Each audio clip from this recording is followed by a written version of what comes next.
El mármol del lobby del Hotel Grand Majestic estaba tan pulido que reflejaba las luces de araña como estrellas caídas sobre un lago helado. Eran las 7:15 de la noche, y el murmullo de los invitados a la boda de mi hijo, Daniel, era una sinfonía de sedas, perfumes caros y risas discretas.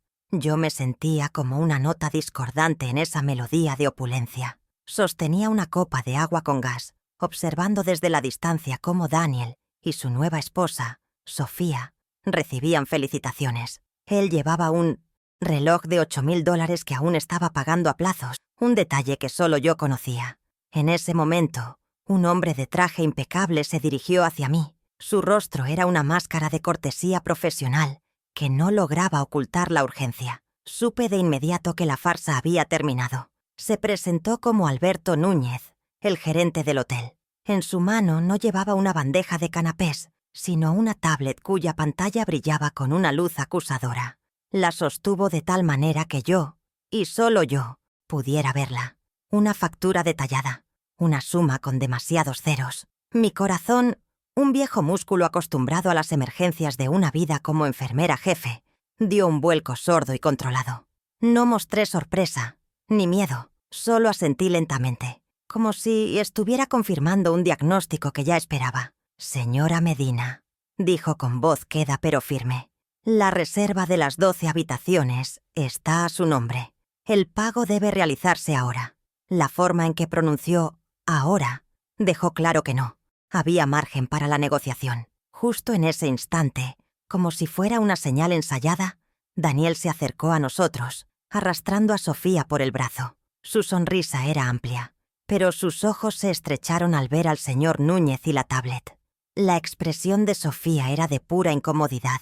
Su mirada iba de mí al gerente, evitando el contacto visual directo, como si la mera proximidad a un problema financiero pudiera manchar su vestido de diseñador. El pequeño círculo de invitados, cercanos a nosotros, bajó la voz, sus oídos atentos al drama que se desplegaba. Sentí sus miradas como pequeños alfileres en mi piel. Sabía que este no era un simple descuido.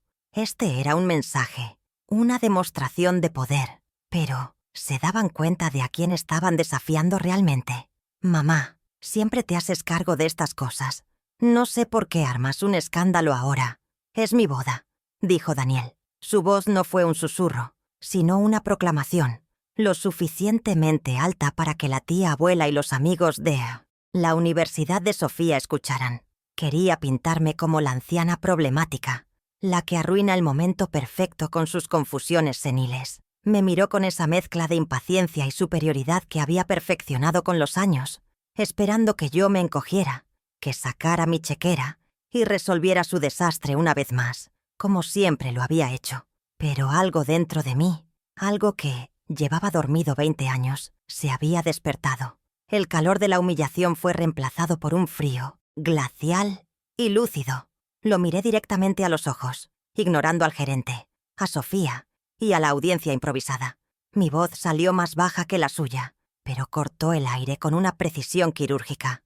«El escándalo no es mío, Daniel. Es la consecuencia de tus actos». Cada palabra fue deliberada, pesada con el significado de décadas de sacrificios silenciosos. Pude ver un destello de sorpresa en su mirada, la de un niño malcriado a quien por primera vez le dicen «no». Sofía tiró de su brazo con más fuerza, su rostro una máscara de pánico social. El murmullo a nuestro alrededor cesó por completo. El silencio que siguió fue más elocuente que cualquier grito. En ese silencio, todos pudieron ver la verdad. En la pantalla de la tablet del gerente, aunque nadie más la miraba directamente, yo sabía lo que se veía. El correo electrónico de confirmación, enviado desde mi cuenta, Clara Medina, por un total de $15,800. Era mi nombre, mi responsabilidad digital, pero la solicitud había venido de él, con una promesa casual de reembolso que se había evaporado como el rocío de la mañana. Daniel desvió la mirada, incapaz de sostener la mía. Buscó una salida, una excusa, pero no encontró ninguna. Había elegido el escenario público para arrinconarme, sin sospechar que ese mismo escenario se convertiría en su propia jaula. La pregunta que flotaba en el aire ya no era si yo pagaría, sino cómo respondería a una traición tan descarada. Mientras Daniel balbuceaba algo sobre un malentendido al gerente, llevándolo a un lado, mi mente viajó 20 años atrás. Me vi en la cocina de mi antigua casa, con mi uniforme de enfermera a un puesto, después de un turno de 12 horas. Daniel, con sus 25 años y el futuro por delante, me pasaba los papeles del préstamo estudiantil. Solo necesito tu firma como aval, mamá. Firmé, porque una madre no duda. Terminé pagando $28,000, de esos $45,000 yo sola, durante 7 largos años, después de que él olvidara convenientemente algunas cuotas. Cada pago era un recordatorio de que mi firma no era solo un aval, era un cheque en blanco para su irresponsabilidad. Luego, la imagen cambió. Hace 8 años, en esa misma cocina, pero en nuestra casa actual, la que compré con el seguro de vida de mi esposo, le entregué un cheque de mi cuenta de ahorros personal, $60,000, el fruto de 15 años de turnos dobles, de navidades en el hospital, de vacaciones pospuestas indefinidamente. Es el empujón que necesitábamos para la entrada de la casa, dijo él, aceptando el cheque con una facilidad que me heló el alma. Para él era un empujón. Para mí era mi seguridad, mi tranquilidad, mi futuro.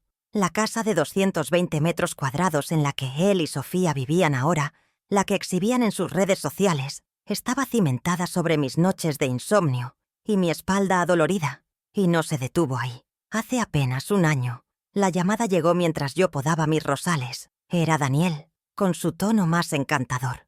«Mamá, Sofía necesita un auto nuevo, pero nuestro historial crediticio está un poco justo. ¿Podríamos poner el leasing a tu nombre? Es solo por el papeleo. Nosotros lo pagamos todo. Por supuesto». Cedí una vez más. Ahora sabía, por una carta que había llegado por error a mi buzón, que el seguro del vehículo de alta gama llevaba 2 meses de retraso. Cada uno de estos favores era un eslabón en una cadena que me ataba a sus caprichos financieros, una cadena forjada con mi amor y su egoísmo. ¿Cuándo se había vuelto tan pesada? Todas esas frases, «Sin ti no podríamos, mamá. Eres nuestro salvavidas», resonaban en mi cabeza. Antes, me hacían sentir indispensable, amada. Ahora entendía su verdadero significado. Me habían convertido en su red de seguridad financiera, una sin voz ni voto, un recurso inagotable que siempre estaría ahí para amortiguar sus caídas. Me invitaban a los eventos importantes, como esta boda, no solo por afecto, sino para proyectar una imagen de familia unida y exitosa, una imagen que yo, sin saberlo, estaba financiando. Yo era la matriarca en el retrato, pero en la realidad era el banco invisible que mantenía el marco dorado en su lugar. La humillación en el lobby del hotel no fue un incidente aislado, fue la culminación, la gota que finalmente rebosó una copa que llevaba décadas llenándose. Mientras Daniel intentaba calmar al gerente con promesas vacías, yo tomé una decisión. Salí del hotel sin despedirme de nadie, dejando atrás el sonido de la orquesta y las risas falsas. La noche de San Francisco estaba fría, pero mi determinación era un fuego que me calentaba desde adentro.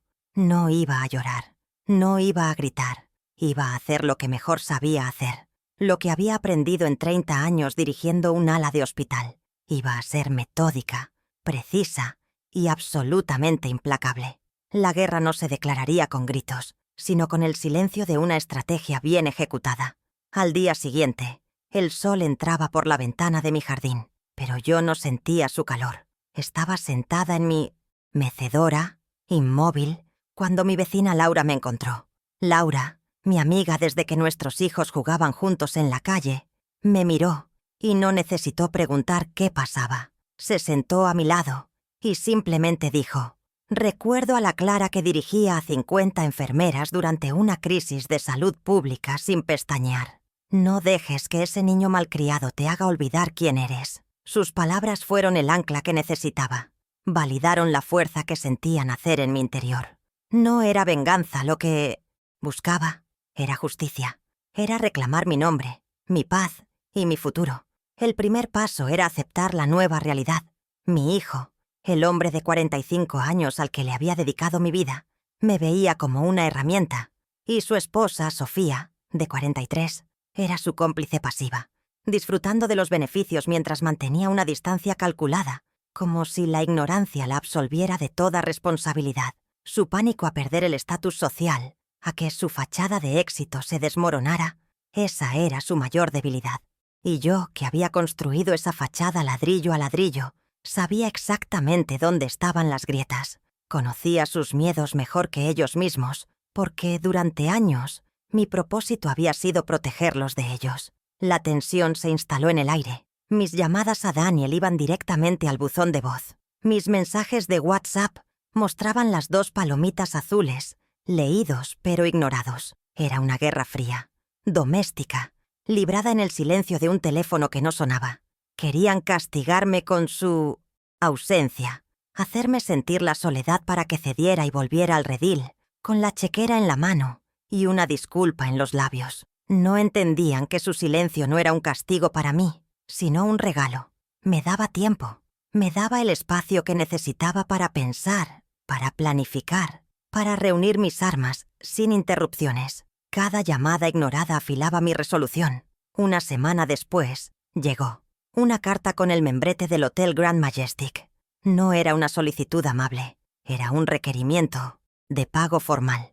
La cifra, $15,800, parecía mirarme desde el papel, burlándose de mí. La amenaza de acciones legales estaba redactada en una jerga burocrática que pretendía intimidar. Por un momento sentí el peso de la preocupación. Esta deuda era real, estaba legalmente vinculada a mi nombre y podía tener consecuencias devastadoras. El steak había pasado de ser una disputa familiar a una amenaza financiera tangible. ¿Cómo podría una jubilada con una pensión modesta enfrentar algo así?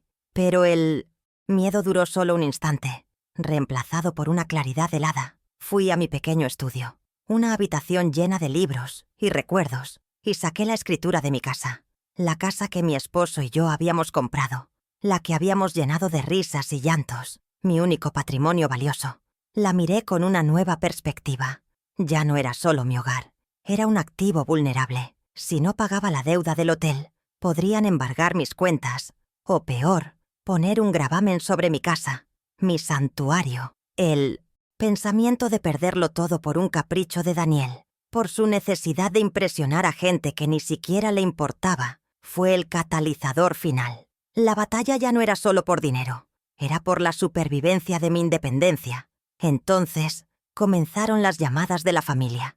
Mi prima, con un tono falsamente preocupado, me llamó para saber si estaba bien. Su voz destilaba esa condescendencia reservada para los ancianos que empiezan a perder la cabeza. Daniel nos contó que hubo una confusión en la boda, querida. Estas cosas pasan a nuestra edad. La versión de mi hijo se estaba esparciendo como un veneno lento. Mamá se está volviendo un poco senil y confundió las cosas. Estaban atacando mi reputación, mi credibilidad. Querían aislarme, convertirme en la loca de la familia, para que nadie escuchara mi versión de la historia. Pero cada llamada condescendiente era como echarle gasolina a mi fuego interno. Las noches se volvieron largas. El estrés se manifestó como un ladrón, silencioso, robándome el sueño. A las 3 de la madrugada, me encontraba sentada en el borde de mi cama, con el tensiómetro digital en el brazo, viendo cómo los números subían a niveles alarmantes. 160-95. Era una advertencia de mi propio cuerpo. Esta situación no solo amenazaba mis finanzas y mi hogar, estaba consumiendo mi salud, mi paz. Podía dejarme atrapar en este ciclo de angustia y resentimiento, o podía luchar. Elegí luchar. No por ellos, no para enseñarles una lección, sino por mí, por la mujer que merecía pasar sus años dorados en paz, no pagando las deudas de otros. El lunes por la mañana, a las 9 en punto, hice la primera llamada que cambiaría todo. No fue a Daniel, sino a la licenciada Verónica Soto, una abogada joven y directa recomendada por un antiguo colega del hospital. «Es un tiburón con modales de delfín», me había dicho mi amigo. Su voz al teléfono era exactamente eso, cortés, eficiente y sin rodeos. Le expliqué brevemente la situación, sin adornos emocionales, solo los hechos. «Puedo verla mañana a las 11», dijo. Al colgar, Sentí que una parte del peso se levantaba de mis hombros. Había pasado de ser una víctima a ser una clienta. Había activado el primer paso de mi plan. El martes, en el despacho de la licenciada Soto, me sentí extrañamente en calma. El lugar era moderno, minimalista, olía a café y a papel nuevo. Le entregué la factura del hotel y me adelanté a su primera pregunta. Encendí mi viejo computador portátil, abrí mi correo y busqué en 1900 los archivos. Allí estaba. Un correo electrónico de Daniel, fechado 3 semanas antes de la boda. El asunto era claro. Reserva boda de Ansese. Y el cuerpo del mensaje era aún más explícito. Lo leí en voz alta, mi voz firme y sin temblor. «Mamá, por favor, reserva tú las habitaciones con tu tarjeta en el Grand Majestic. Te transfiero el total el lunes, antes de la boda». La licenciada Soto leyó el correo en la pantalla y luego me miró. Una leve sonrisa se dibujó en sus labios. «Esto no es una confusión, señora Medina. Esto es un contrato informal con una promesa de pago incumplida». Imprimimos el correo.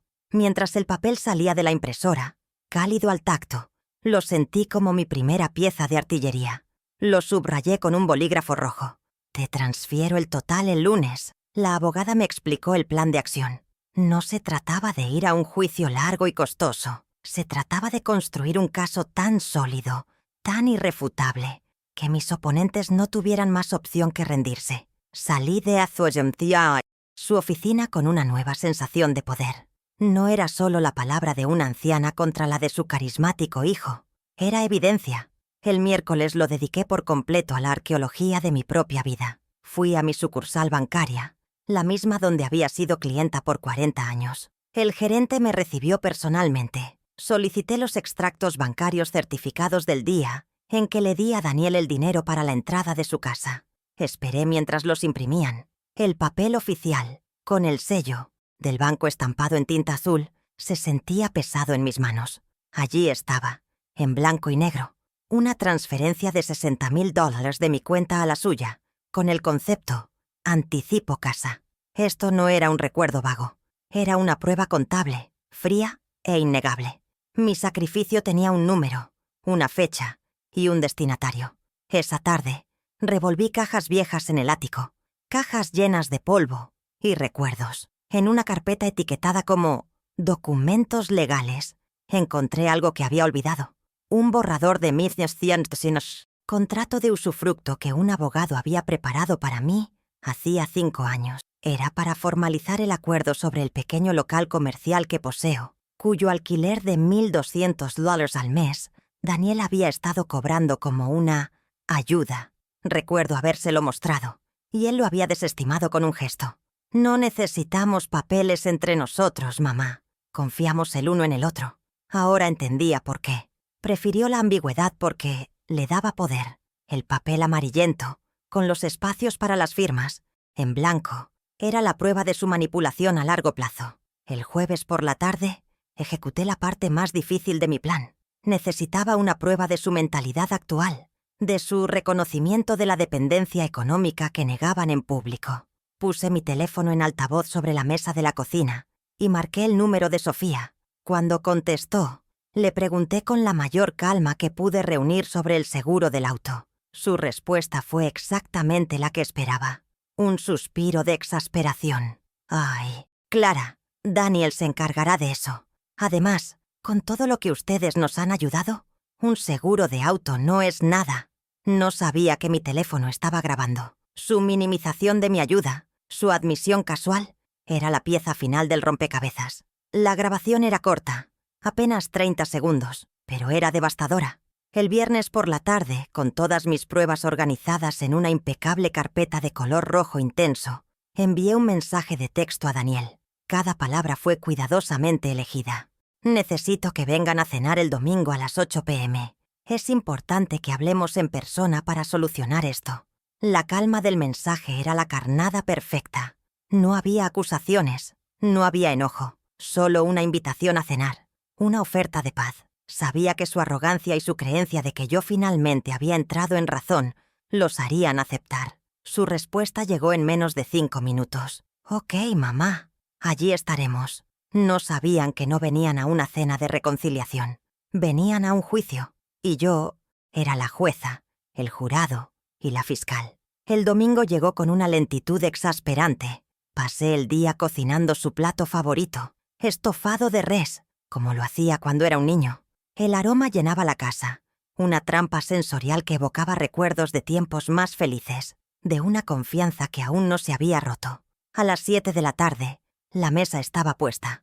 Los mejores platos, las copas de cristal, los cubiertos de plata. Junto a cada plato, el de Daniel y el de Sofía, coloqué un sobre blanco, sellado y sin nombre. Dentro no había una carta de amor, sino una copia de la notificación que mi abogada enviaría al inquilino de mi local comercial al día siguiente. El postre de esta noche sería amargo y se serviría frío. Llegaron a las 8 en punto, puntuales por primera vez en años. Daniel traía una botella de vino caro, un gesto que pretendía ser una ofrenda de paz. Sofía me dio un abrazo rígido, sus ojos inspeccionando la casa, quizás buscando signos de mi supuesta senilidad.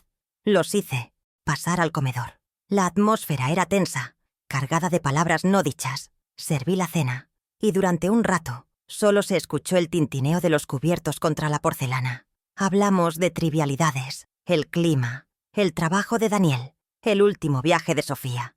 Era una farsa, una obra de teatro absurda, y todos éramos conscientes de ello. Pero yo controlaba el ritmo, el guión.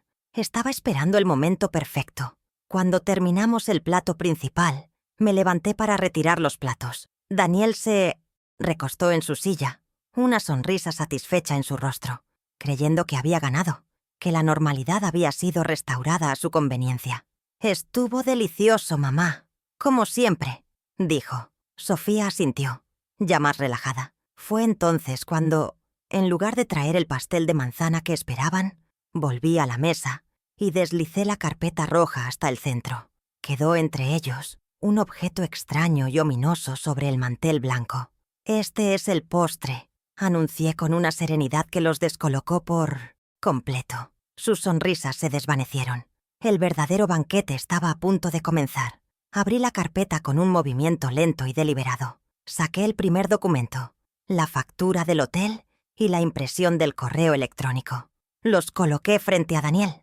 $15,800, dije, mi voz nivelada.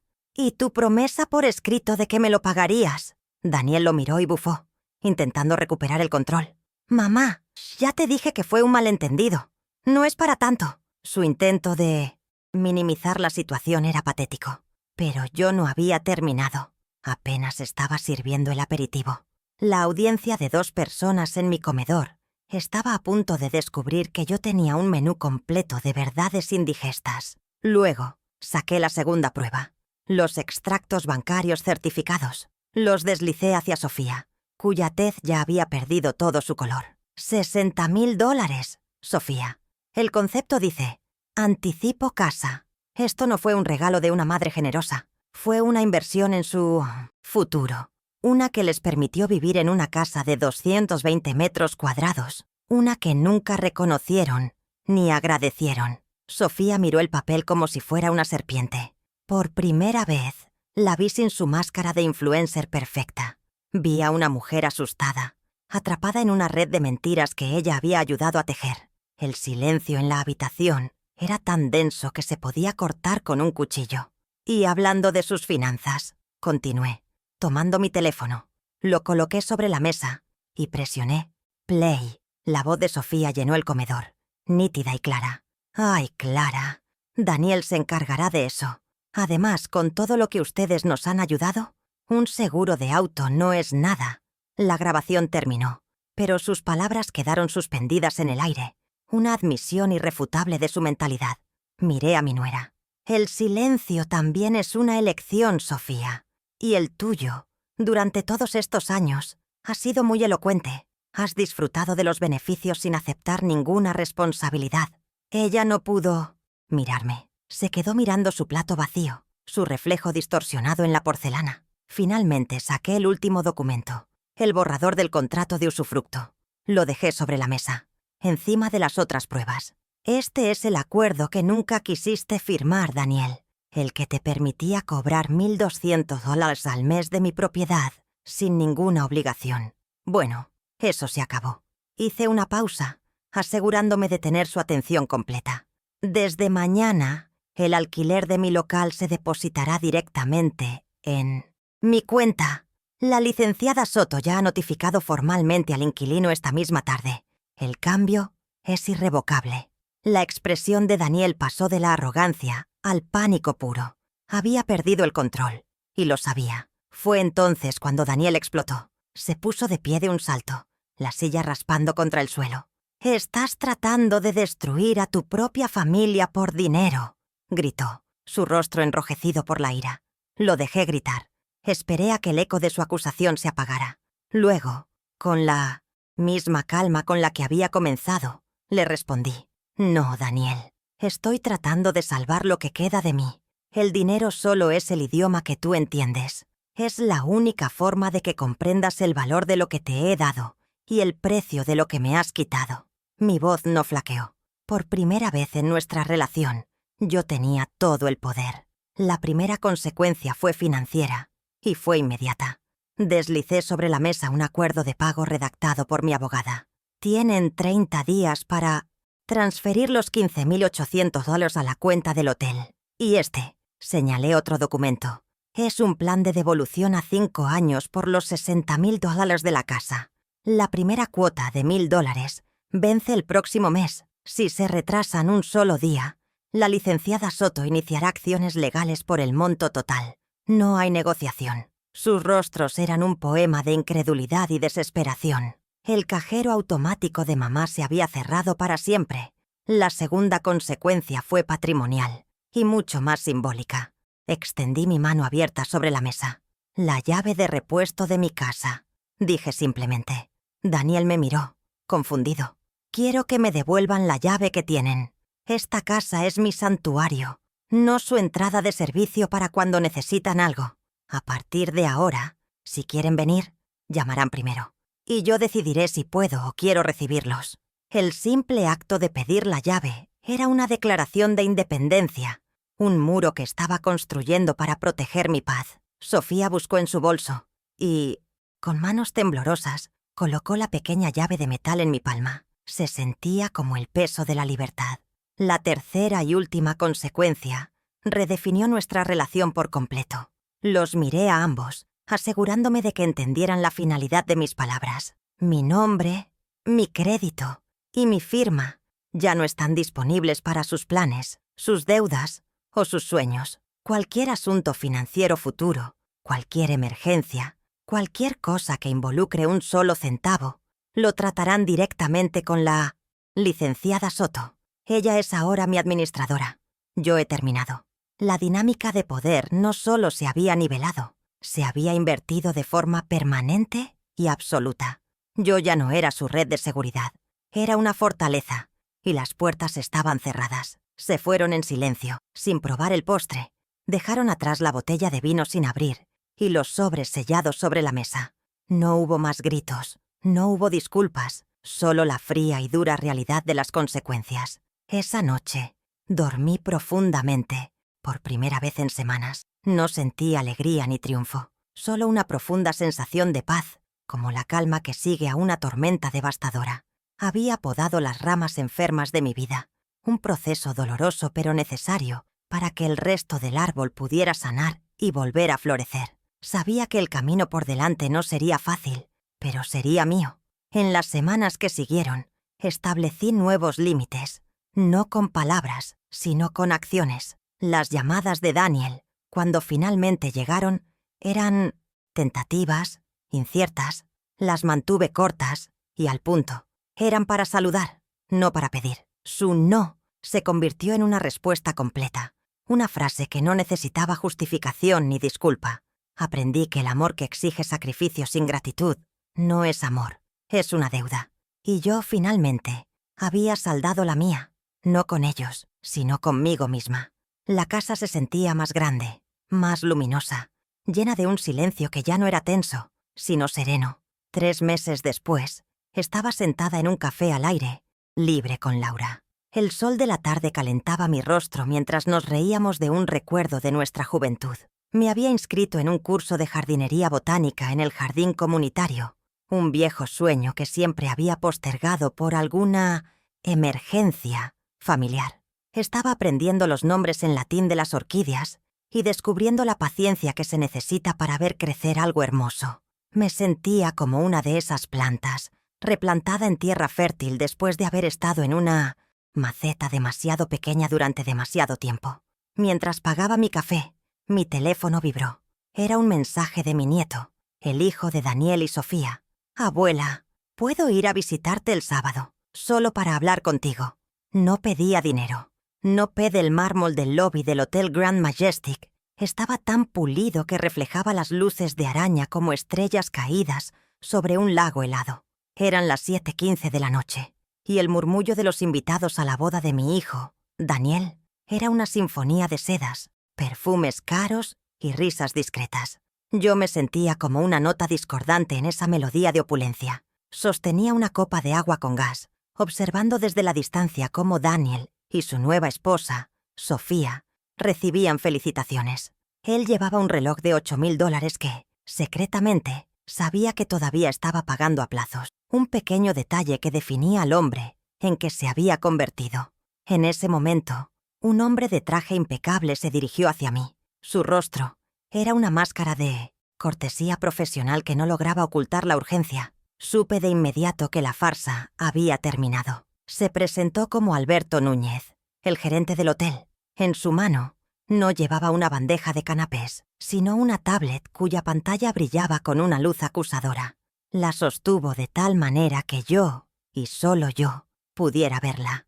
Una factura detallada, una suma con demasiados ceros, $15,800. Mi corazón, un viejo músculo acostumbrado a las emergencias de una vida como enfermera jefe, dio un vuelco, sordo y controlado.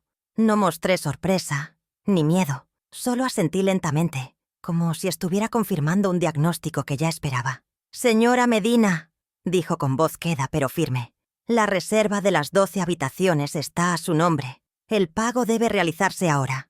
La forma en que pronunció «ahora» dejó claro que no había margen para la negociación, ni para la discreción que la situación ameritaba. Justo en ese instante, como si fuera una señal ensayada, Daniel se acercó a nosotros, arrastrando a Sofía por el brazo. Su sonrisa era amplia, pero sus ojos se estrecharon al ver al señor Núñez y la tablet. La expresión de Sofía era de pura incomodidad.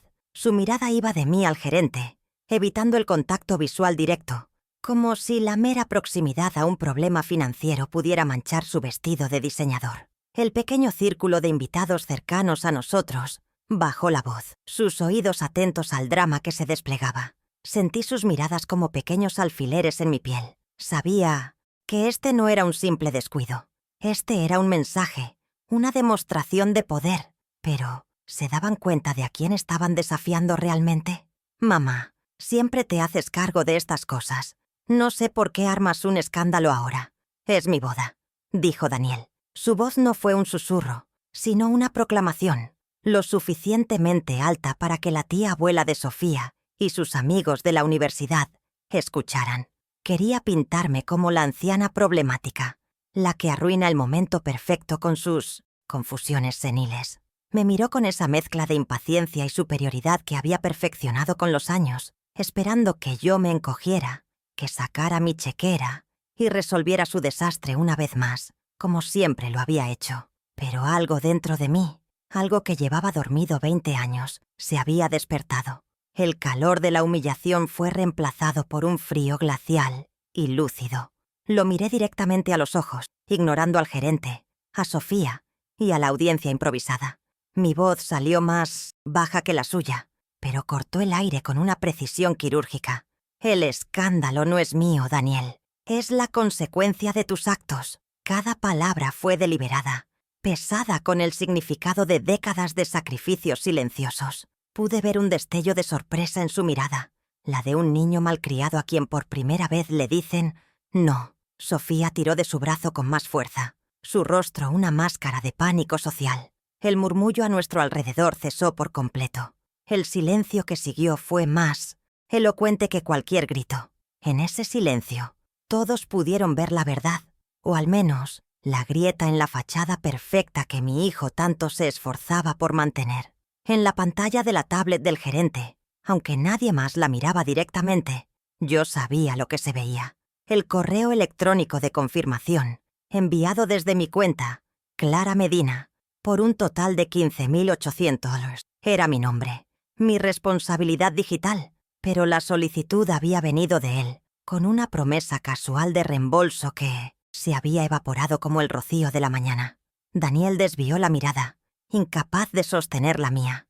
Buscó una salida, una excusa, pero no encontró ninguna. Había elegido el escenario público para arrinconarme, sin sospechar que ese mismo escenario se convertiría en su propia jaula.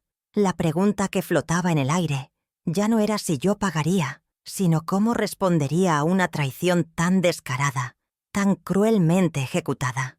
Mientras Daniel balbuceaba algo sobre un malentendido al gerente, llevándolo a un lado para limitar los daños a su imagen, yo tomé una decisión. Salí del hotel sin despedirme de nadie, dejando atrás el sonido de la orquesta y las risas falsas. La noche de San Francisco estaba fría, pero mi determinación era un fuego que me calentaba desde adentro. No iba a llorar, no iba a gritar, iba a hacer lo que mejor sabía hacer, lo que había aprendido en 30 años dirigiendo un ala de hospital. Iba a ser metódica, precisa y absolutamente implacable. La guerra no se declararía con gritos, sino con el silencio de una estrategia bien ejecutada. Y yo, Clara Medina, acababa de empezar a planificar mi primer movimiento. Mi mente viajó 20 años atrás, a la cocina de mi antigua casa, el olor a desinfectante del hospital todavía impregnado en mi uniforme de enfermera. Daniel, con sus 25 años y una sonrisa que prometía el mundo, me pasó los papeles del préstamo estudiantil. Solo necesito tu firma como aval, mamá. Es un requisito. La cifra, $45.000, parecía un número abstracto, una inversión en su futuro. Firmé sin dudarlo, porque una madre no duda.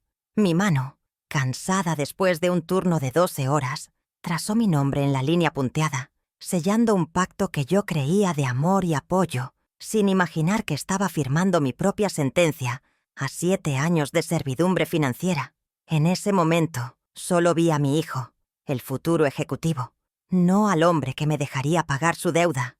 El futuro llegó más pronto de lo esperado. Primero fueron las llamadas del banco, corteses, pero firmes. Luego, las cartas con membretes oficiales que Daniel descartaba como errores administrativos. Pronto, los olvidos de sus cuotas se volvieron la norma. Durante 7 largos años, de mis cheques de jubilación anticipada, de los ahorros que guardaba para una vejez tranquila, salieron $28.000 para cubrir su irresponsabilidad. Cada pago mensual era un recordatorio silencioso de mi firma, un sacrificio que él nunca reconoció. Mientras él ascendía en su carrera, yo hacía cuentas para llegar a fin de mes, remendando un agujero que él había abierto con la misma facilidad con la que me había pedido que firmara. La confianza se fue erosionando con cada dólar que salía de mi cuenta para pagar la suya. 8 años atrás, la escena se repitió en la cocina de mi casa actual, la que compré con el seguro de vida de mi esposo. Esta vez no eran papeles, era un cheque de mi cuenta de ahorros personal. $60.000, el fruto de 15 años de turnos dobles, de navidades en la sala de emergencias, de vacaciones pospuestas indefinidamente. Se lo entregué, y él lo aceptó con una sonrisa casual. «Es el empujón que necesitábamos para la entrada de la casa», dijo, como si hablara de una pequeña ayuda para la gasolina. Para él era un empujón. Para mí era mi seguridad, mi tranquilidad, mi futuro entero condensado en un pedazo de papel. Vi cómo lo guardaba en el bolsillo de su chaqueta sin siquiera mirarlo 2 veces. La casa que compraron, una residencia de 220 metros cuadrados en un barrio exclusivo, se convirtió en el escenario de su vida perfecta. Veía las fotos en sus redes sociales, fiestas en el jardín, cenas con amigos importantes, Sofía posando en la cocina de diseño que yo había financiado. Nunca me agradecieron de una forma que se sintiera real. Mi contribución se disolvió en la narrativa de su éxito, un detalle menor que era mejor no mencionar.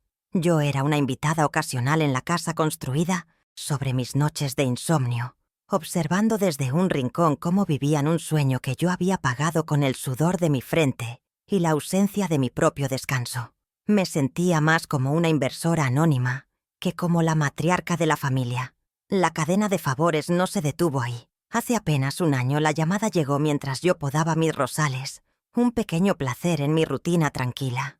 Era Daniel, usando ese tono encantador y persuasivo que había perfeccionado con los años. «Mamá, Sofía necesita un auto nuevo, pero nuestro historial crediticio está un poco justo. ¿Podríamos poner el leasing a tu nombre? Es solo por el papeleo. Nosotros lo pagamos todo, por supuesto». Sentí una punzada de duda, una pequeña voz en mi interior que me advertía que era un error.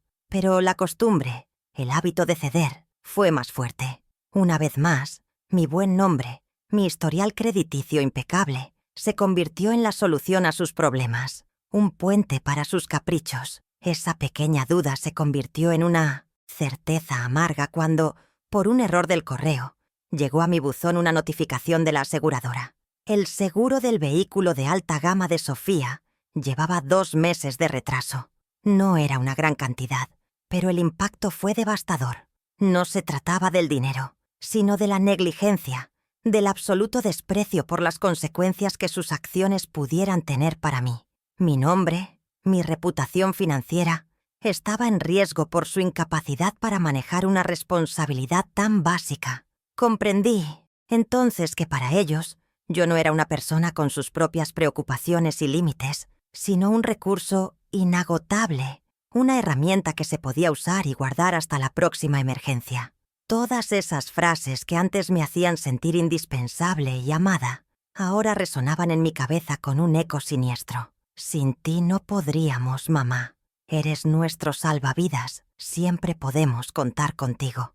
Ya no las escuchaba como expresiones de gratitud, sino como lo que realmente eran, el lenguaje de la dependencia calculada.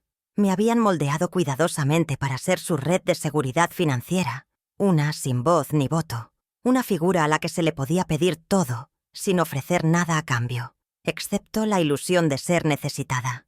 Me habían convertido en la guardiana de sus finanzas, un rol no solicitado y agotador que me había robado la paz y la autonomía. Su estrategia de aislamiento era sutil, pero efectiva. Me invitaban a los eventos importantes, como esta boda, no solo por afecto familiar, sino para proyectar una imagen de familia unida y exitosa, una fachada que yo, sin saberlo, estaba financiando activamente. Yo era la matriarca sonriente en el retrato familiar, pero en la realidad era el banco invisible que mantenía el marco dorado en su lugar. Mi presencia legitimaba su estatus, les daba un ancla de respetabilidad, se beneficiaban de mi reputación mientras socavaban mi patrimonio, una transacción cruel de la que solo ahora era plenamente consciente. ¿Cuántas sonrisas mías en mi inocencia? ¿Esas fotos ocultaban un suspiro de agotamiento? La humillación en el lobby del hotel, por lo tanto, no fue un incidente aislado ni un simple descuido. Fue la culminación.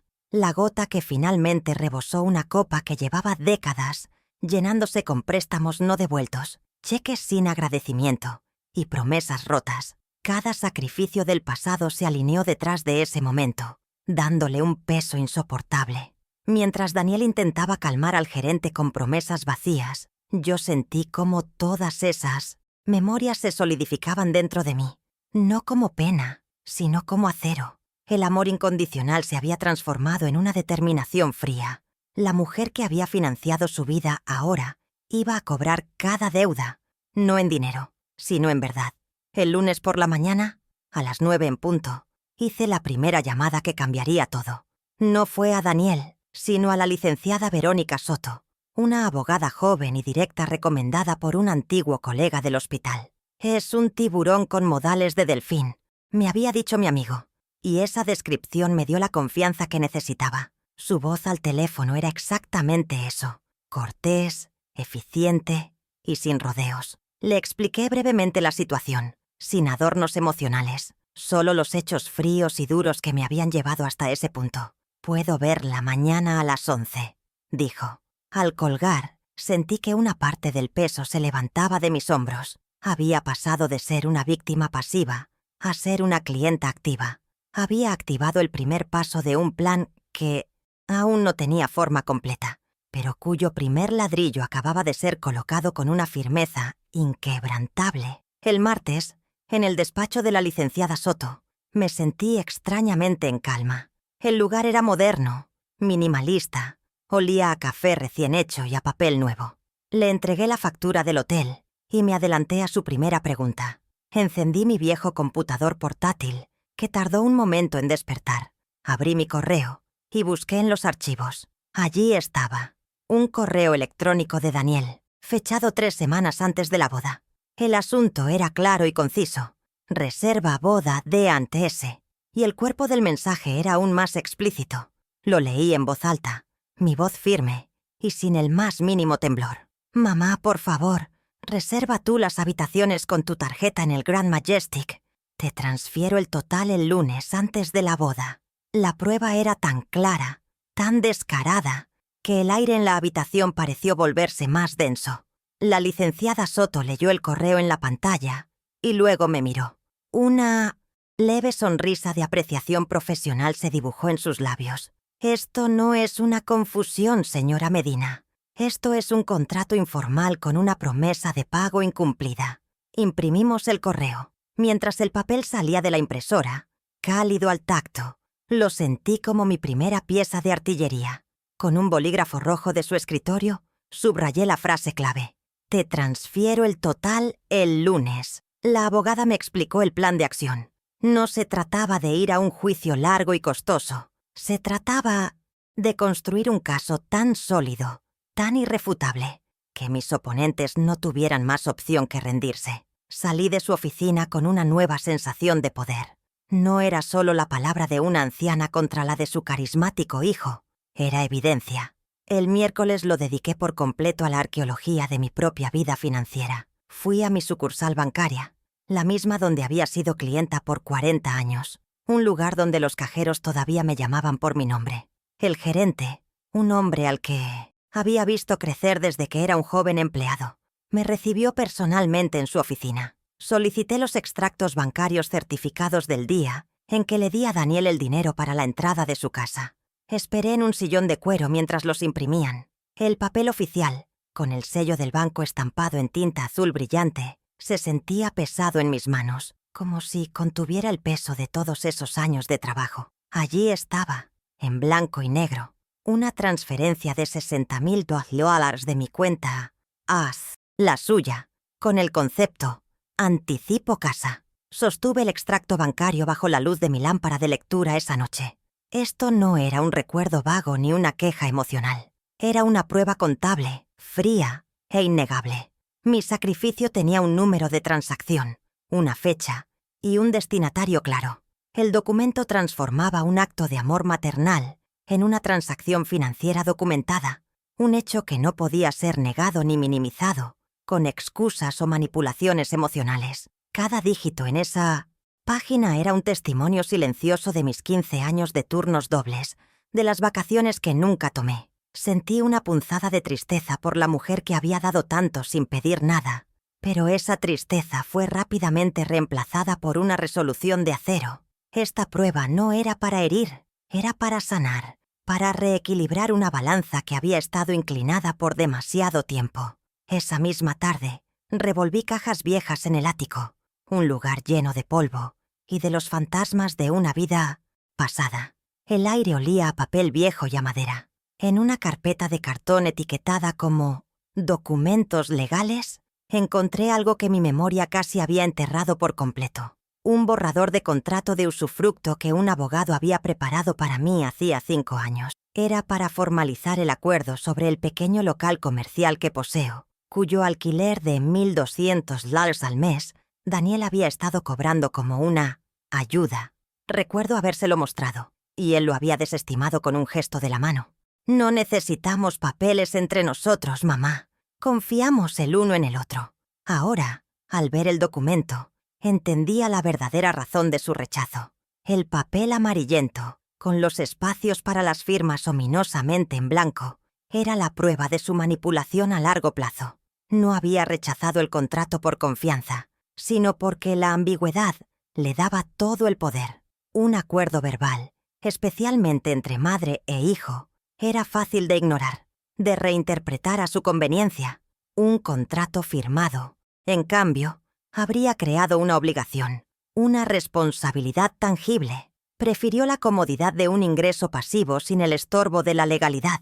Este documento no probaba un crimen, pero sí demostraba un patrón, una estrategia deliberada para mantenerme en una posición de vulnerabilidad financiera mientras él se beneficiaba. Era la pieza que conectaba sus acciones pasadas con la humillación presente, demostrando que nada de esto había sido un accidente. El jueves por la tarde, ejecuté la parte más difícil y delicada de mi plan. Necesitaba una prueba de su mentalidad actual, de su reconocimiento de la dependencia económica que negaban tan vehementemente en público. Puse mi teléfono en altavoz sobre la mesa de la cocina, activé la grabadora de voz y marqué el número de Sofía. Cuando contestó, le pregunté con la mayor calma que pude reunir sobre el seguro del auto, mencionando la carta que había recibido. Su respuesta fue exactamente la que esperaba. Un suspiro cargado de impaciencia y condescendencia. «Ay, Clara, Daniel se encargará de eso. Además, con todo lo que ustedes nos han ayudado, un seguro de auto no es nada». No sabía que cada una de sus palabras estaba siendo inmortalizada en un archivo digital. La grabación era corta, apenas 30 segundos, pero era devastadora en su simplicidad. Su minimización de mi ayuda constante, su admisión casual de que éramos su soporte financiero, con todo lo que ustedes nos han ayudado, era la pieza final del rompecabezas. Implicaba a Sofía directamente, demostrando que no era una espectadora inocente, sino una cómplice activa que disfrutaba de los beneficios mientras fingía ignorancia. Miré la pantalla de mi teléfono. El pequeño gráfico de la onda de sonido representando su voz era la prueba de su mentalidad, la confirmación de que me veían no como una madre, sino como un recurso. Con esa grabación, mi arsenal estaba completo. Tenía pruebas del pasado y del presente, de promesas rotas y de una mentalidad de derecho adquirido. El viernes por la tarde, con todas mis pruebas organizadas en una impecable carpeta de color rojo intenso, envié un mensaje de texto a Daniel. Cada palabra fue cuidadosamente elegida, pulida para ser tan inofensiva como letal. «Necesito que vengan a cenar el domingo a las 8 p.m. Es importante que hablemos en persona para solucionar esto». La calma del mensaje era la carnada perfecta. No había acusaciones, no había enojo, solo una invitación a cenar, una aparente oferta de paz. Sabía que su arrogancia y su creencia de que yo finalmente había entrado en razón los harían aceptar sin dudar. Su respuesta llegó en menos de 5 minutos. «Ok, mamá, allí estaremos». No sabían que no venían a una cena de reconciliación. Venían a un juicio. Y yo era la jueza, el jurado y la fiscal. El sábado por la mañana, mientras el resto del mundo aún dormía, yo ya estaba despierta, sentada en mi cocina con una taza de té humeante. El sol apenas comenzaba a teñir el cielo de un color anaranjado, pálido. La humillación del hotel era una herida fresca, pero el dolor se estaba transformando en una claridad helada. Mi plan no nació de la ira, sino de la necesidad. Era una estrategia de supervivencia, un mapa para reclamar el territorio de mi propia vida. El primer paso era el más difícil, admitir que necesitaba ayuda profesional, que el amor de madre no era suficiente para resolver este problema. A las 9 en punto del lunes, con una mano que no temblaba, marqué el número de la licenciada, Verónica Soto. Había llegado el momento de dejar de ser la víctima y empezar a ser la estratega. La voz de la abogada al otro lado de la línea fue un bálsamo de eficiencia. No hubo compasión condescendiente, solo preguntas precisas y una cita concertada para el martes a las 11. Al colgar el teléfono, sentí un cambio sutil en el aire de mi casa. Ya no era un santuario de soledad, sino un cuartel general.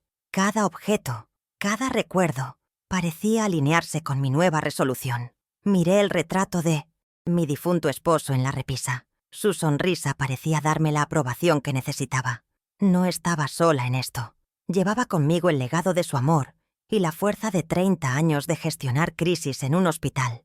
Daniel y Sofía habían subestimado a la mujer que había criado a uno y financiado la vida de la otra. Estaban a punto de descubrir que mi memoria no se había jubilado junto conmigo. El martes, entré en el despacho de la licenciada Soto sintiendo que cruzaba un umbral. El espacio era moderno, ordenado, un reflejo de la mente que esperaba encontrar. No me anduve con rodeos.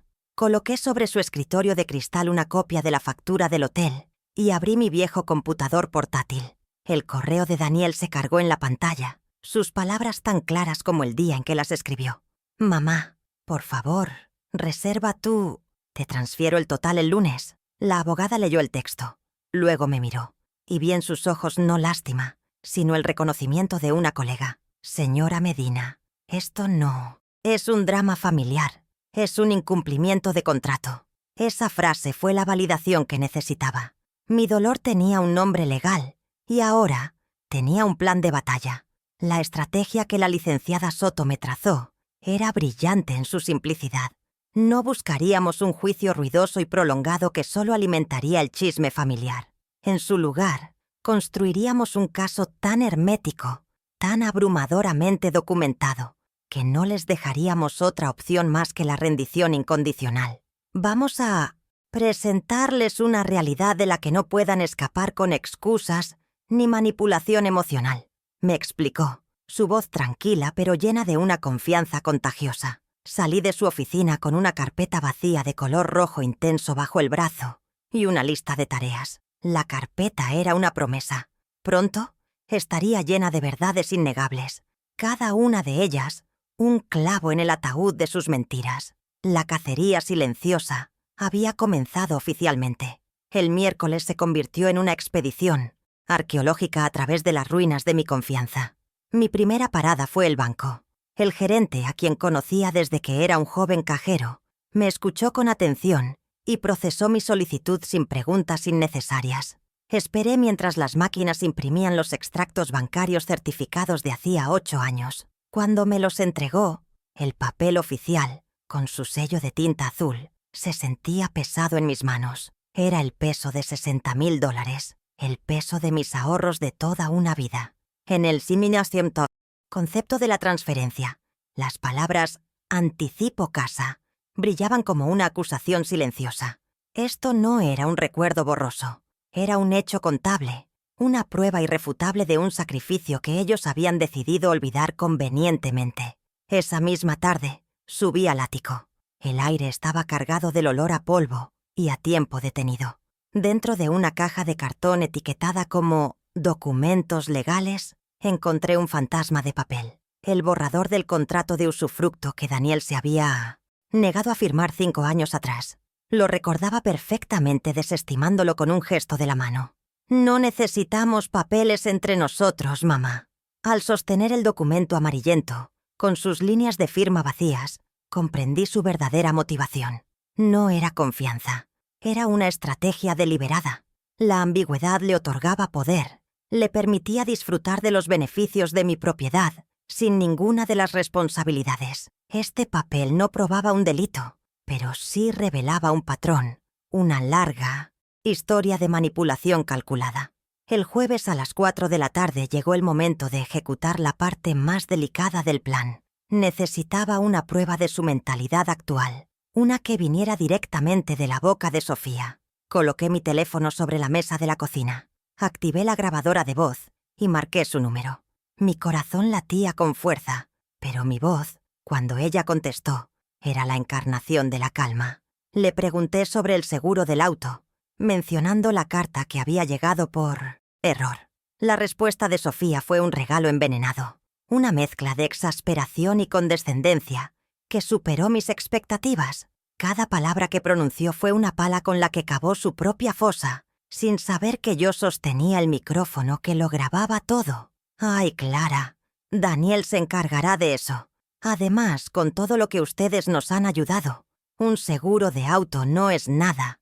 La frase quedó suspendida en el aire de mi cocina, mucho después de que terminara la llamada. La grabación de 30 segundos era una joya.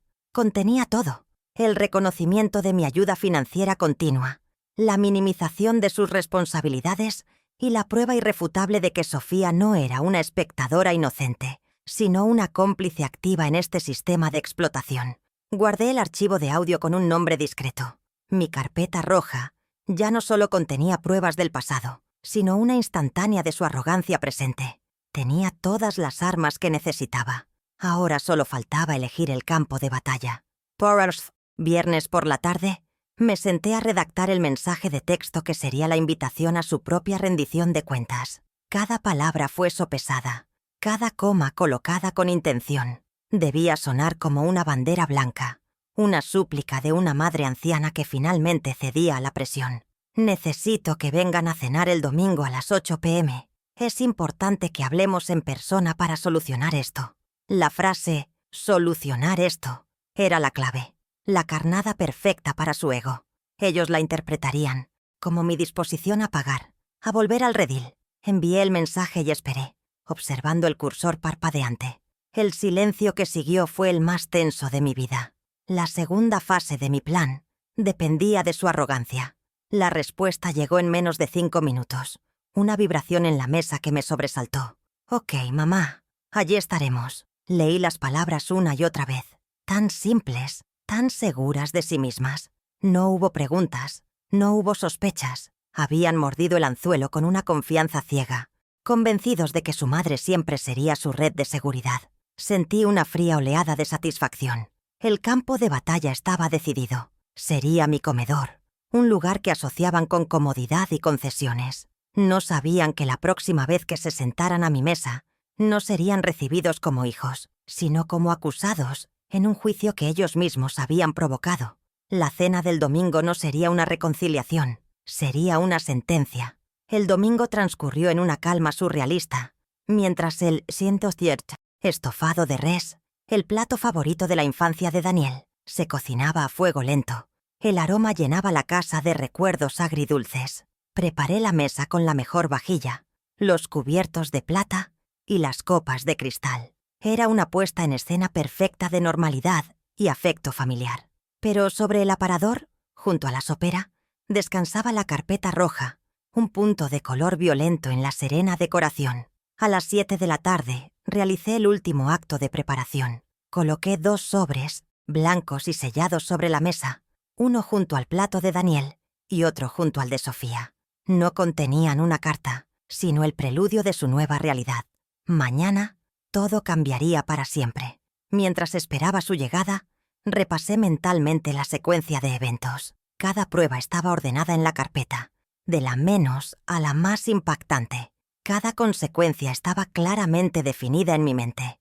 No habría gritos, no habría lágrimas por mi parte, solo la presentación metódica de los hechos. Iba a desmantelar su mundo, no con una explosión, sino con la precisión silenciosa de un cirujano.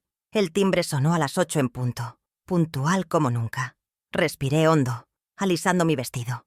La mujer que abrió la puerta esa noche no era la madre que esperaban encontrar. Era Clara Medina, enfermera jefe jubilada, y estaba a punto de realizar la intervención más importante de su vida.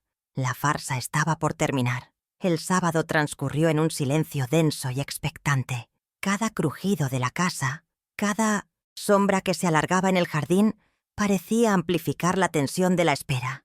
Había cruzado un punto de no retorno con ese mensaje de texto. La invitación a cenar no era una rama de olivo, sino un guante arrojado al suelo. Y yo sabía que lo recogerían, no por un deseo de reconciliación, sino porque su arrogancia no les permitiría ignorar un desafío. Pasé el día ordenando mis pensamientos, no mis pruebas. Las pruebas ya estaban listas, catalogadas en la carpeta roja que descansaba sobre mí, escritorio como un corazón latente. Lo que necesitaba ordenar era mi propia resolución, reforzar las murallas internas para la batalla que se avecinaba. No podía permitir que ni una pizca de la vieja culpa maternal se filtrara en mi fortaleza. A media mañana, mi teléfono sonó, pero no era Daniel. La pantalla mostraba el nombre de la licenciada Soto. Su voz, siempre profesional y directa, fue como una ráfaga de aire fresco en la atmósfera cargada de mi casa. Me informó que, como habíamos acordado, había iniciado la primera fase de nuestra estrategia. No era una ofensiva total, sino un movimiento de ajedrez preciso y calculado. Había enviado una comunicación formal al departamento legal del Hotel Grand Majestic, no para negar la deuda, sino para contextualizarla. Adjuntó una copia del correo electrónico de Daniel, aquel donde prometía explícitamente hacerse cargo del pago. Estábamos cambiando la narrativa antes de que ellos tuvieran la oportunidad de cimentar la suya. No, esperamos a que ellos nos presionen, señora Medina, me explicó la abogada con una calma que me infundió confianza. Nosotros establecemos los términos del diálogo desde el principio. Su comunicación al hotel era una obra maestra de sutileza legal.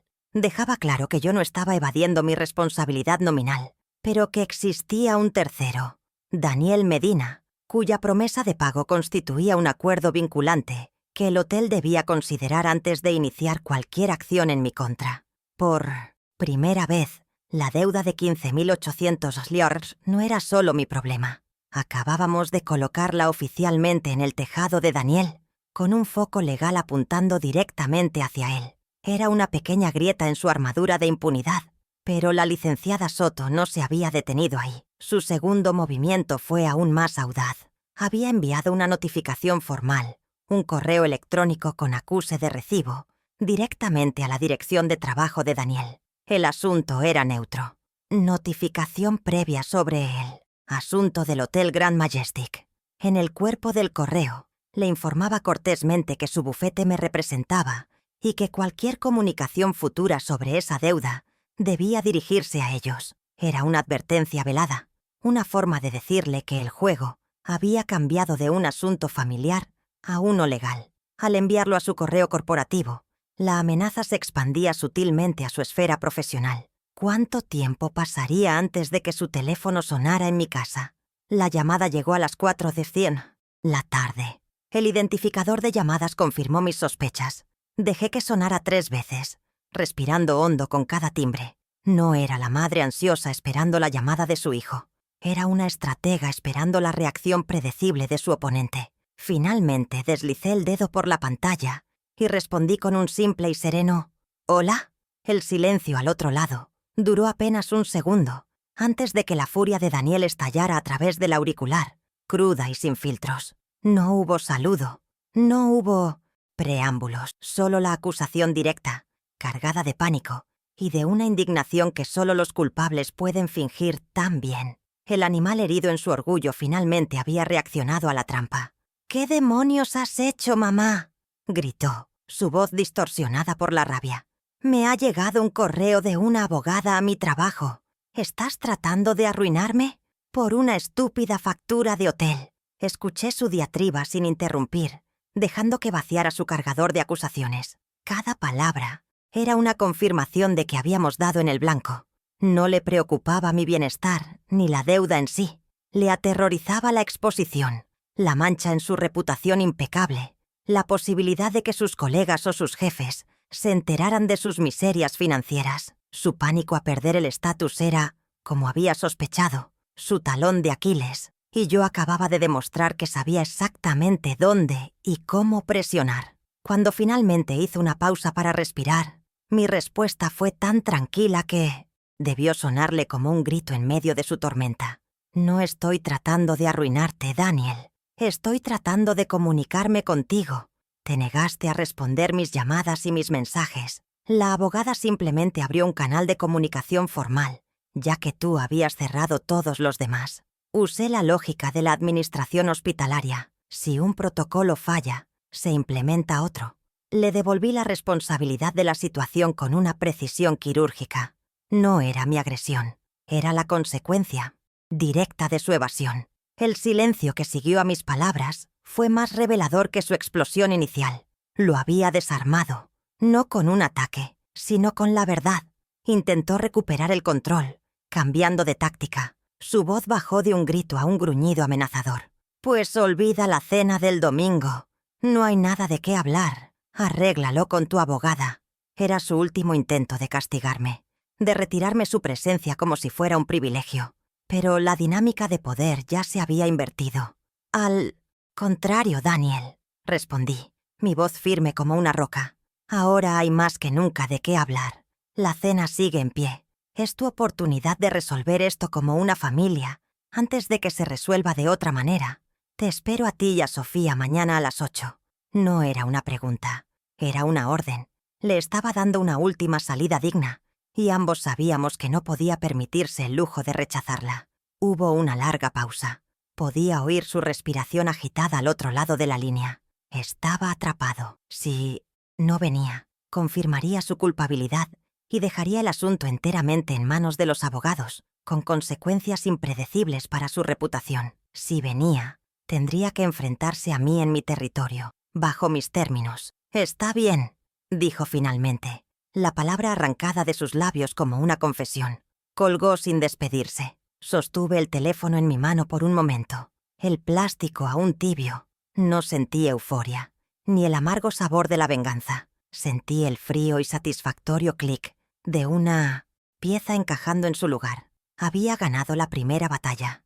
Esa noche, mientras el crepúsculo teñía de violeta el cielo, miré la mesa del comedor, ya puesta para 2 invitados. Los sobres blancos parecían más ominosos que nunca. La pequeña victoria de la tarde había cambiado todo. Daniel y Sofía ya no vendrían a una cena para apaciguar a una madre anciana y confundida, a la que creían poder manipular. Vendrían a una cumbre, a una negociación forzada, a la que habían sido convocados por su propio miedo. El estofado que planeaba cocinar ya no sería un gesto de nostalgia, sino el preludio de un banquete de consecuencias. La pregunta ya no era si vendrían, sino cómo sobrevivirían a la verdad que les iba a servir como plato principal.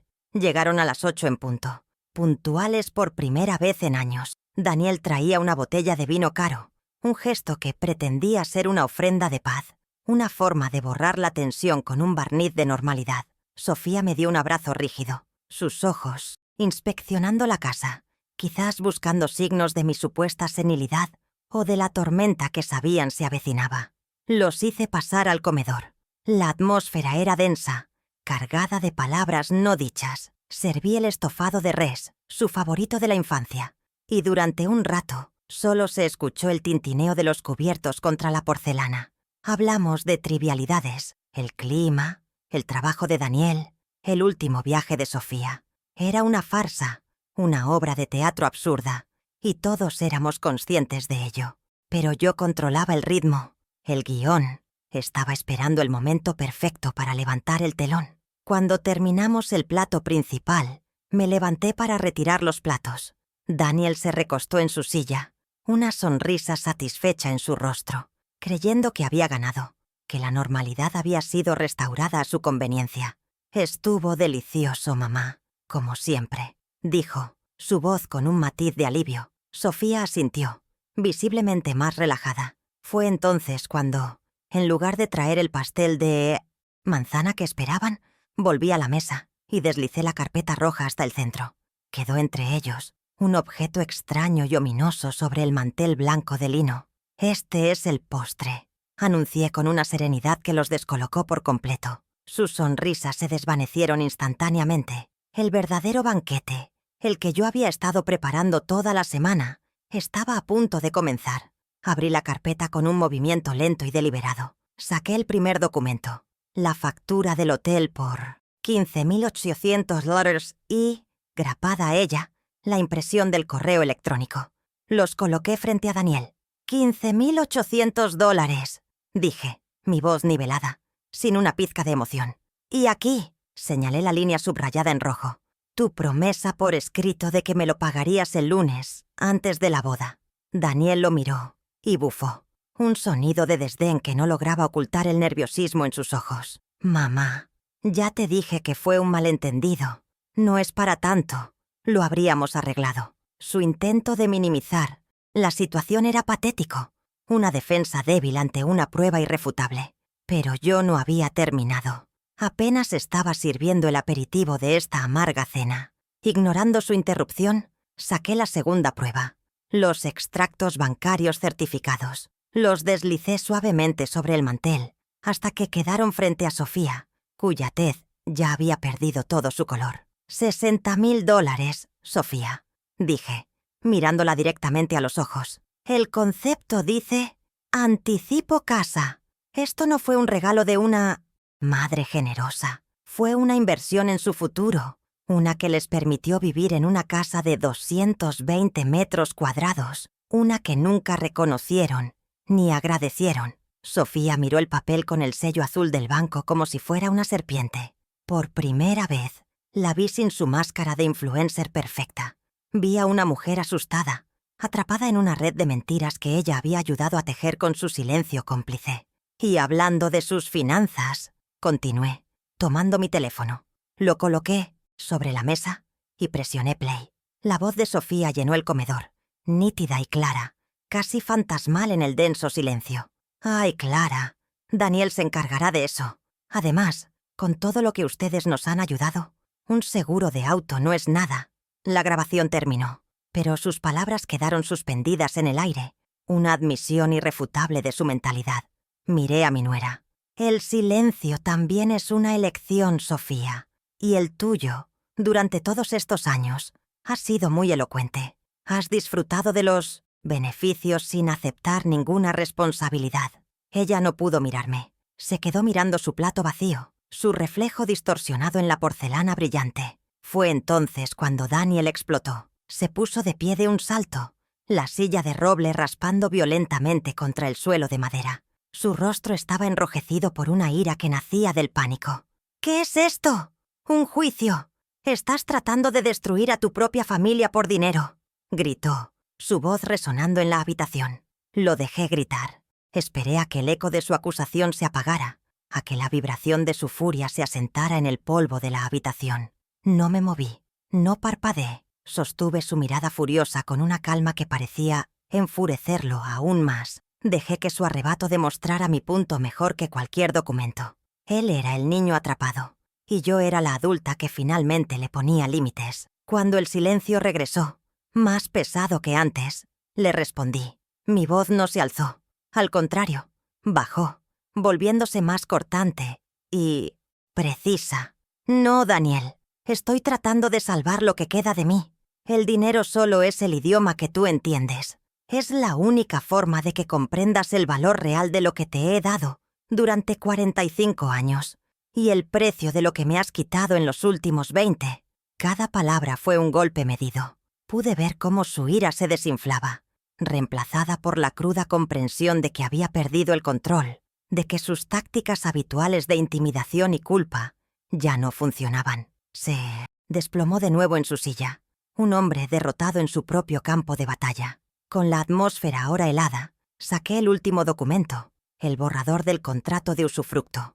Lo dejé sobre la mesa, encima de las otras pruebas, como la lápida de nuestra antigua relación. Este es el acuerdo que nunca quisiste firmar, Daniel. El que te permitía cobrar $1,200 al mes de mi propiedad sin ninguna obligación. Bueno, eso se acabó. Hice una pausa, asegurándome de tener su atención completa, la de ambos. Desde mañana, el alquiler de mi local se depositará directamente en mi cuenta. La licenciada Soto ya ha notificado formalmente al inquilino esta misma tarde. El cambio es irrevocable. La expresión de Daniel pasó de la derrota al pánico puro. Acababa de cortar su línea de suministro mensual. La primera consecuencia fue financiera y fue inmediata. Deslicé sobre la mesa un acuerdo de pago redactado por mi abogada, con un bolígrafo al lado. Tienen 30 días para transferir los $15,800 a la cuenta del hotel. Y señalé otro documento, es un plan de devolución a 5 años por los $60,000 de la casa. La primera cuota, de $1,000, vence el próximo mes. Si se retrasan un solo día, la licenciada Soto iniciará acciones legales por el monto total, con intereses y costas judiciales. No hay negociación. Sus rostros eran un poema de incredulidad y desesperación. El cajero automático de mamá se había cerrado para siempre, y en su lugar había dejado una factura detallada. La segunda consecuencia fue patrimonial y mucho más simbólica. Extendí mi mano abierta sobre la mesa, la palma hacia arriba. La llave de repuesto de mi casa, dije simplemente. Daniel me miró, confundido, como si no entendiera el idioma que estaba hablando. Quiero que me devuelvan la llave que tienen. Esta casa es mi santuario, no su entrada de servicio para cuando necesitan algo. A partir de ahora, si quieren venir, llamarán primero, y yo decidiré si puedo o quiero recibirlos. El simple acto de pedir la llave era una declaración de independencia, un muro que estaba construyendo para proteger mi paz, ladrillo a ladrillo. Era la frontera que nunca antes me había atrevido a trazar entre mi vida y la de ellos. El silencio se prolongó por un momento que pareció eterno. Fue Sofía quien se movió primero. Con manos temblorosas, abrió su costoso bolso de diseñador, buscó en su interior y sacó un pequeño llavero. Evitando mi mirada, separó la pequeña llave de metal y la colocó en mi palma extendida. Se sentía fría y pesada, como el peso de la libertad. El sonido del metal contra mi piel fue el único ruido en la habitación. Un pequeño clic que sellaba el final de una era de acceso ilimitado a mi vida, a mi hogar y a mis recursos. Daniel observaba la transacción, su rostro una máscara de impotencia. Había perdido no solo dinero, sino el control simbólico sobre mi espacio vital. La tercera y última consecuencia redefinió nuestra relación por completo. Los miré a ambos, asegurándome de que entendieran la finalidad de mis palabras, la irrevocabilidad de mi decisión. Mi nombre, mi crédito y mi firma ya no están disponibles para sus planes, sus deudas o sus sueños. Cualquier asunto financiero futuro, cualquier emergencia, cualquier cosa que involucre un solo centavo, lo tratarán directamente con la licenciada Verónica Soto.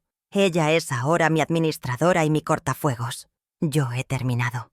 La dinámica de poder no solo se había nivelado, se había invertido de forma permanente y absoluta. Yo ya no era su red de seguridad, era una fortaleza, y las puertas estaban cerradas con llave. Se fueron en silencio, sin probar el postre.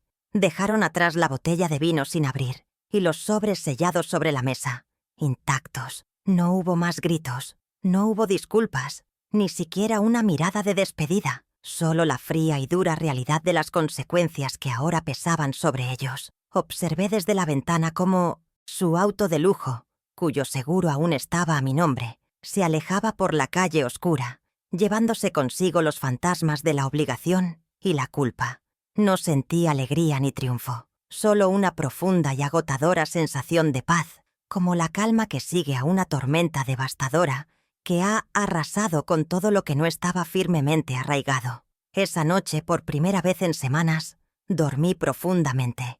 No soñé con facturas ni con discusiones. Soñé con mi jardín, con las orquídeas que aún no había plantado. Al despertar, la luz de la mañana entraba por la ventana de una forma diferente, más clara, más brillante. Había podado las ramas enfermas de mi vida, un proceso doloroso pero necesario para que el resto del árbol pudiera sanar y volver a florecer. Sabía que el camino por delante no sería fácil. Estaría lleno de un silencio diferente, el de la ausencia, pero sería mi silencio, mi camino, mi vida, y por primera vez en mucho tiempo, eso era más que suficiente.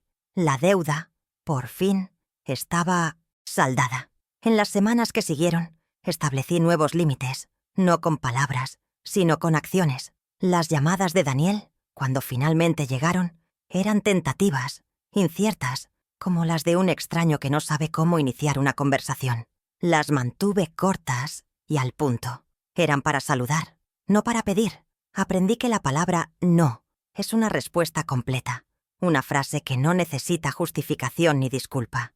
El amor que exige sacrificio sin gratitud no es amor, es una deuda.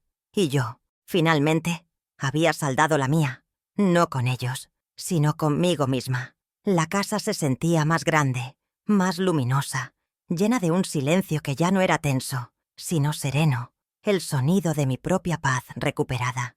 Un mes después de la cena, recibí un correo electrónico de la licenciada Soto. Era una notificación escueta y profesional. El primer pago del acuerdo por los $60,000 y la transferencia completa de los 15,800 al Hotel Grand Majestic habían sido realizados. No sentí una oleada de triunfo, ni la amarga satisfacción de la venganza.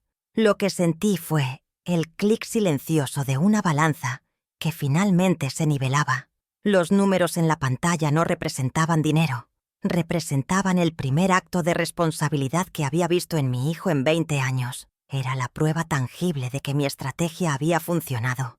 no para castigar, sino para enseñar el lenguaje que él había elegido ignorar, el de las consecuencias. Mi rutina se transformó.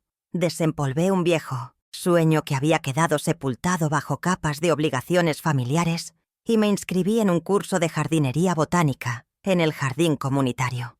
Los martes y jueves por la mañana, en lugar de esperar una llamada que me trajera un nuevo problema, hundía mis manos en la tierra fértil. Aprendí los nombres en latín de las orquídeas, la paciencia que se necesita para ver crecer algo hermoso y frágil. Me sentía como una de esas plantas, replantada en un suelo nutritivo después de haber estado en una maceta demasiado pequeña durante demasiado tiempo. Mis raíces finalmente tenían espacio para expandirse y respirar. Mi casa también comenzó a respirar de nuevo. Reorganicé la sala de estar, moviendo el sillón donde Daniel solía sentarse a dictar sus necesidades. En su lugar coloqué una estantería llena de mis libros de botánica. El espacio que antes ocupaba su presencia demandante ahora estaba lleno de mi nueva pasión. Cada rincón que liberaba de su memoria lo llenaba con algo que me pertenecía, a mí y solo a mí. La casa dejó de ser un centro de operaciones para sus crisis y se convirtió por fin en el santuario que mi esposo y yo habíamos soñado. El silencio ya no era un presagio de la próxima demanda, sino una invitación a la calma y la reflexión. 3 meses después, estaba sentada en un café al aire libre con Laura. El sol de la tarde calentaba mi rostro, mientras nos reíamos de un recuerdo de nuestra juventud, de un tiempo en que nuestras únicas preocupaciones eran los exámenes y los bailes. Laura me tomó la mano por encima de la mesa y me miró con una seriedad afectuosa.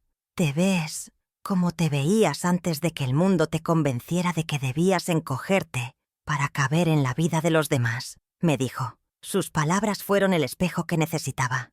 La mujer que me devolvía el reflejo en el cristal de la ventana era más erguida. Su sonrisa era genuina. Sus ojos ya no estaban nublados por la preocupación. El efecto de mis acciones se extendió en ondas silenciosas por toda la familia. Un día recibí una llamada de mi prima, la misma que me había hablado con condescendencia sobre mi senilidad. Su tono esta vez era diferente, cauteloso, casi respetuoso. Me preguntó por mis clases de jardinería, por mi salud, pero no se atrevió a mencionar a Daniel. La narrativa familiar había cambiado. Ya no era la pobre Clara, que está perdiendo la cabeza, sino Clara, la que no tolera tonterías. No necesité levantar la voz ni dar explicaciones. Mi silencio y una carpeta roja habían redefinido mi lugar en la jerarquía familiar de una forma que ningún grito hubiera logrado. Una tarde, mientras ordenaba un viejo álbum de fotos, me encontré con una imagen de Daniel cuando tenía 5 años, sonriendo con una ventana en los dientes. Sentí una punzada de melancolía, un duelo no por el hijo que había perdido, sino por la madre que había tenido que dejar de ser para poder sobrevivir. Permití que la tristeza me invadiera por un momento, reconociendo que cada victoria tiene un costo. Tuve que sacrificar la ilusión de la madre abnegada para salvar a la mujer real. Fue un adiós necesario a una versión de mí misma que había dado más de lo que tenía, a un amor que se había vuelto insostenible. Mientras cerraba el álbum, mi teléfono vibró sobre la mesa. Era un mensaje de texto. Mi corazón dio un pequeño vuelco, pero al mirar la pantalla, vi que no era de Daniel, ni de Sofía. Era de mi nieto de 16 años, Tomás. Sus palabras eran simples y directas, desprovistas de la manipulación de sus padres. «Abuela, ¿puedo ir a visitarte el sábado? Solo para hablar contigo». No pedía dinero, no mencionaba el conflicto. Era una petición pura de conexión, un pequeño brote verde que emergía de la tierra quemada de nuestra familia. Una esperanza que no me había atrevido a albergar. El sábado, Tomás y yo no hablamos del dinero ni de la cena. En su lugar, horneamos galletas de avena, llenando la cocina con el aroma dulce de la canela y la normalidad. Me preguntó sobre mis años, como enfermera jefe, escuchando con una atención que nunca había recibido de su padre. Vi en sus ojos una curiosidad genuina, un deseo de conocerme a mí, a Clara, la persona, no a la abuela, el recurso. Mientras decorábamos las galletas, entendí que este era el verdadero fruto de mi batalla. Al romper el ciclo tóxico, Había creado un espacio seguro para que una nueva generación de nuestra familia pudiera construir una relación conmigo basada en el respeto y el afecto genuino. Esa visita fue un bálsamo. Demostró que al trazar límites firmes con mis hijos, no había destruido a la familia, sino que la había salvado de su propia toxicidad. Había abierto la puerta para que las relaciones auténticas pudieran florecer. Tomás se fue esa tarde con una caja de galletas y una promesa de volver pronto. Mientras lo veía alejarse por el sendero del jardín, sentí una gratitud inmensa. La batalla no había sido solo para recuperar mi dinero o mi casa. Había sido para recuperar la posibilidad de momentos como este, momentos de amor que no exigían un precio a cambio. Más tarde esa noche, salí a mi balcón para regar mis orquídeas. La noche estaba tranquila y las luces de la ciudad parpadeaban a lo lejos como un millar de promesas silenciosas. Toqué suavemente el pétalo de una catleya que acababa de florecer, su textura aterciopelada y resiliente bajo mis dedos. El aire fresco llenaba mis pulmones y por primera vez en mucho tiempo sentí que mi futuro era una página en blanco, no una lista de deudas ajenas por pagar. La paz que sentía no era un regalo que me habían concedido. Era un territorio que yo misma había conquistado, con estrategia, evidencia y la fuerza tranquila de la verdad. Miré la flor, un pequeño milagro de belleza y fortaleza, y una última verdad se cristalizó en mi mente, clara y definitiva como el mármol del hotel donde todo comenzó. Durante años, creí que mi valor estaba en cuánto podía dar, en mi capacidad inagotable de sacrificio, pero estaba equivocada. Descubrí que mi verdadero poder, mi inquebrantable dignidad, reside en todo aquello que, finalmente, decidí dejar de entregar.